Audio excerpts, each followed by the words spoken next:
Hello everyone, welcome to my new blog. তো চলে আসলাম প্রতিদিনের মতো আজকেও একটা নতুন ভিডিও নিয়ে। তাহলে এভরিওয়ান, আসসালামু আলাইকুম। তোমরা সবাই কেমন আছো?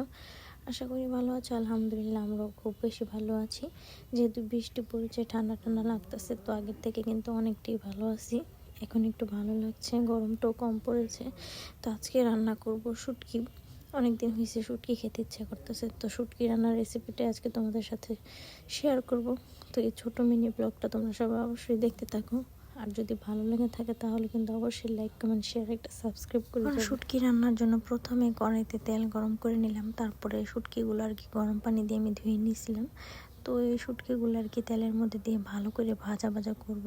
শুটকিটা যখন ব্রাউন কালার হয়ে আসবে, মানে লাল লাল হয়ে আসবে, তখন আর কি এর মধ্যে পেঁয়াজ, রসুন, তারপরে কাঁচামরিচ ওইগুলো দিয়ে দিব। তো এখন আর কি শুটকিটা ভাজা ভাজা হয়ে গেছে, তো এখন দিয়ে দিতেছিলাম পেঁয়াজ আর রসুন। তো এগুলো আর কি প্রথমে ভাজা ভাজা করবো একেবারেই। আমি কিন্তু এখানে বেশি করে পেঁয়াজও দিছি, রসুনও দিছি। আমার মনে হয় শুটকির মধ্যে পেঁয়াজটা কম হলে খেতে একটু ভালো লাগে না, আর তরকারিটা আঠা আঠা হয় না। তো যার কারণে আমি আর কি এখানে পেঁয়াজও অনেক বেশি দিয়েছি, রসুনও বেশি দিয়েছি। তো এখন এগুলো ভাজা ভাজা হয়ে গেছে, তো এর মধ্যে আর কি দিয়ে দিতেছি আদা রসুন বাটা। কারণ পেঁয়াজটা দেখতেই পারতেছো যে একদম লাল লাল করে ভেজে নিয়েছি। আর প্রথমে কিন্তু কড়াইতে আমার অনেকগুলো পেঁয়াজ ছিল, এখন ভাজা ভাজা হওয়ার পরে কিন্তু অনেকটাই কমে গেছে। এখন আর কি আদা রসুন বাটা দেওয়ার পরে এখানে একটু পানি দিয়ে দিলাম, পানি দিয়ে আর কি মশলাটা কষায় নেব। তো এখানে আর কি 2-3টা কাঁচামরিচ কেটে রাখছিলাম, তো ওগুলো আর কি দিয়ে দিলাম। আর আজকের শুটকি রান্নাটা কিন্তু আমি করতেছিলাম, কারণ আমার শুটকিটা আর কি যেরকমভাবে খাইতে ইচ্ছা করছে, তো আমি আর কি ওইরকমভাবে রান্না করব। তো যার কারণে আর কি আমি নিজেই রান্না করতেছিলাম। তো এই কারণে আর কি মোবাইলটা আমি হাতে নিয়ে ভালো করে রান্না করতে পারতেছিলাম না। মানে মোবাইলটা হাতে নিলে আর কি কড়াইটা মানে নড়াচড়া হয়ে যায় আর কি, বাঁকা হয়ে যায়। আর মোবাইলটা রাখলে তো ভিডিওটা আমি করতে পারতেছিলাম না, ভালো একটা জায়গায় রাখতে পারতেছিলাম না। তো যার কারণে আর কি আজকের ভিডিও করাটা আর কি সুন্দর হয় নাই। তো এখানে একটু লবণ দিয়ে দিলাম, আর সাথে কিন্তু আমি ধনিয়ার ফাঁকিটাও দিয়ে দিব। আমার কিন্তু ধনিয়ার ফাঁকি ছাড়া কোনো খাবারই খাইতে ভালো লাগে না।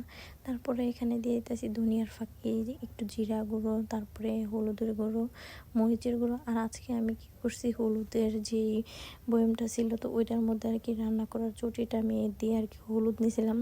তো এখানে আর কি হলুদটা অনেক বেশি পরিমাণ হয়ে গেছিলো। তো তারপর আর কি করব, যেহেতু বেশি পড়ে গেছে, এখন তার কিছু করার নেই। তারপর আর কি এখানে একটু বেশি করে শুকনো মরিচের ফাঁকিটা দিয়ে দিলাম। শুকনো মরিচের গুঁড়োটা আর কি চামচ দিয়ে দিয়েছি, যেহেতু হলুদটা বেশি হয়ে গেছিলো আর কি। তাড়াহুড়ার কারণে আমি চটিটা দিয়ে নিতে নিয়েছিলাম, তো যার কারণে আর কি বেশি হয়ে গেছে। আর আজকে শুটকিটা আমি একটু ঝাল ঝাল করবো, আর আমার কিন্তু এই ঝাল ঝাল শুটকি খেতে অনেক খুব ইচ্ছে করছিল। তার আর কি এই জন্যই আমি আর কি বেশি করে কাঁচা মরিচও দিছি, তারপরে আর কি শুকনো মরিচের গুঁড়োও দিছি। তো এখন আর কি হলুদটা বেশি পড়ে গেছে, তো এই কারণে আর কি আমার কেমন জানি লাগতেছে। কিন্তু রান্নার পরে খেয়ে দেখলাম যে শুটকিটা সত্যি খুব বেশি মজা হয়েছে। তো এখন আর কি ভালো করে মশলাটা কষায় নেব। এখন কিন্তু মশলাটা কষানো হয়ে গেছে। তো এখানে কিন্তু কেটে রাখা যে কালা বেগুন আর আলু ছিল, তো ওইগুলো দিয়ে আর কি একটু ভালো করে নাড়াচাড়া করতেছি।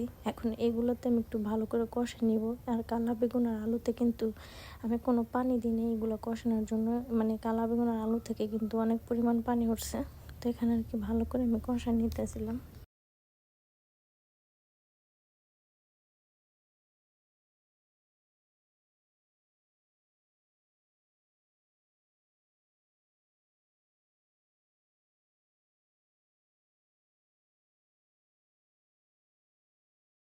তারপর যেহেতু মশলা কষানো হয়ে গেছে, তো এখানে আর কি শুটকিটা আর কি আমি একটু শুকনো শুকনো রাখবো। তো যার কারণে এখানে আমি বেশি পানি দিই, অল্প একটু পানি দিব। তো এখানে কিন্তু পানি দিয়ে দিছি। এখন পানি দিয়ে আর কি ভালো করে নাড়াচাড়া করে তারপর এটা কিছুক্ষণের জন্য আর কি ঢাকনা দিয়ে ঢেকে রাখবো। তারপর আর কি কালা বেগুন আর আলুটা সিদ্ধ হয়ে যাবে। তো এখানে অল্প পরিমাণ পানি দিয়েছি। আজকে শুটকি কিন্তু আমি অল্প পরিমাণে রান্না করতেছি। আর আমার কাছে শুটকিটা মানে এত মজা হয়েছে, আমার অনেক বেশি মজা লাগছে শুটকিটা খাইতে। আর এখন শুটকিটাও যেহেতু কষানো হয়ে গেছে, আমি অল্প করে পানিও দিয়ে দিয়েছিলাম। পানি দেওয়ার পরে ঢাকনা দিয়ে ঢেকে রাখলাম। তারপরে কিছুক্ষণ পরে আর কি 10 মিনিটের মতো হইব। 10 মিনিটের পরে আর কি আমি ঢাকনাটা উঠাইলাম। উঠানোর পরে দেখি না প্রায় মোটামুটি ভালোই সিদ্ধ হয়ে গেছে। তো আমি এখন আবার কিছু পরিমাণ ধনিয়া পাতা কেটে রাখছিলাম, তো এখানে আর কি ধনিয়া পাতাটা দিয়ে দিব। আমার কাছে ধনিয়া পাতাটা দেওয়াতে কিন্তু অনেক সুন্দর একটা ঘ্রাণ বের হয়ে আসছিল, তো যার কারণে আমি একটু বেশি করে ধনিয়া পাতা দিছি। তো তোমরা সবাই দেখো যে আজকের এই শুটকির ভুনাটা দেখে কিন্তু অবশ্যই বাড়িতে ট্রাই করে দেখতে পারো। শুটকি কিন্তু পেঁয়াজ দা ভুনা করলেও ভালো লাগে, আর এভাবে কিন্তু কালা বেগুন আলু দিয়ে রান্না করলেও কিন্তু অনেক মজা হয়। তো আর এখন যেহেতু শুটকি ভুনাটা হয়ে গেছে, তো আমি রাফসানের জন্য আর কি একটু মাংস ভেজে নিব, কারণ রাফসান তো আর শুটকি খাবে না।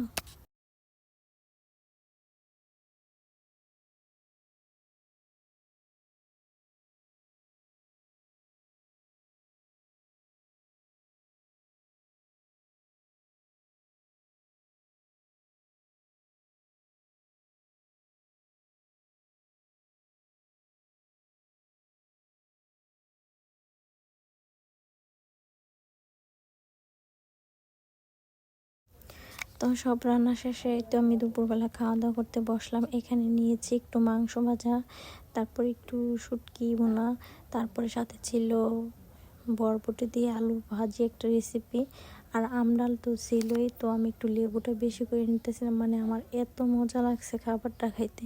আলহামদুলিল্লাহ সব কিছুই মজা ছিল। তো আজকের ভিডিওটা এ পর্যন্তই। সবাই ভালো থাকবে, টাটা, বাই বাই, আল্লাহ হাফেজ।